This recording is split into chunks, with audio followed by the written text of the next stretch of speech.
Baby बाजी की बहू में सायरा को गिरफ्तार किया गया था, मगर सायरा को गिरफ्तार करने का ज़्यादा कुछ फ़ायदा नहीं हुआ। सायरा को बिलाल ने एक ही दिन में छुड़वा लिया। यहाँ सायरा की माँ परेशान होती है कि सायरा को गिरफ्तार किया है। वो आशी को बोलती है कि बिलाल को फ़ोन कर, मगर वो बोलती है नहीं, मैं अज़रा को फ़ोन करूँगी।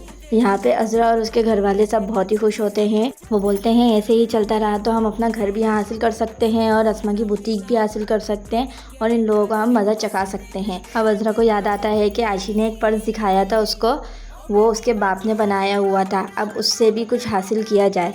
अब वो वलीद को फ़ोन करती है और बोलती है मैंने तुम्हें एक पर्स की तस्वीर सेंड करी है, इसका पता लगाओ कि ये पर्स किसने बनाया है और कहाँ से आया है। वलीद उसको पता लगाने के लिए निकल जाता है और वो उसका पता लगा लेता है। वो इस कोशिश के बाद अपने मकसद में कामयाब हो जाता है। दूसरी जानिब अस्मा और अज़रा दोनों बातचीत कर रही होती हैं कि अब हमने मुज़ाकरात करने हैं इन दो माँ बेटियों से। हमें अब अपनी डिमांड रखनी है कि हमसे जो जो छीना गया है अब हमें वापस चाहिए। और वो जमाल को याद करके बहुत ही ज़्यादा अफसरदा हो जाती है कि किस तरीके से जमाल उसे छोड़ के चला गया, किस तरीके से वो जा चुका है और उसके बच्चे किस तरीके से अपने बाप के लिए बिलक रहे हैं। वो सारी बातें याद करती है और बोलती है अब इन दो माँ बेटियों को हमने नहीं छोड़ना, इन लोगों ने हमारा बहुत ज़्यादा नुकसान किया है। अब यहाँ पे अस्मा और उसकी माँ बहुत परेशान बैठी होती है और वो बोलती है अब कौन मुज़ाकरात करने आएगा हमसे। तो बिलाल आके बताता है कि अज़रा और अस्मा आपसे मुज़ाकरात करने आएंगे। तो सायरा बहुत ही डिप्रेस हो जाती है। यहाँ बिलाल बोलता है कि मैं पहले ही बोल रहा था कि इन लोगों को ऐसे नहीं छोड़ो। यहाँ पुप्पो भी सोचती है हाँ, इन लोगों को ऐसे ही छोड़ के हमने गलत किया, इन लोगों का बिल्कुल किस्सा ख़त्म करना था।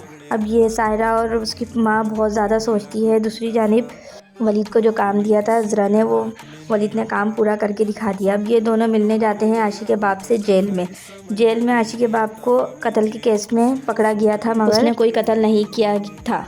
अब वो बताता है कि किस तरीके से सायरा ने, पुप्पो ने और बिलाल ने उसको भी फंसाया है।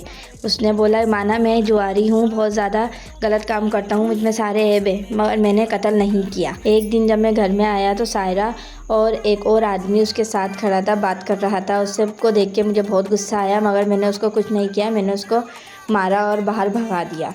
इतने में जब मैं घर को वापस आया तो वही आदमी घर में मरा हुआ पड़ा हुआ था, किसी ने उसका कत्ल कर दिया था।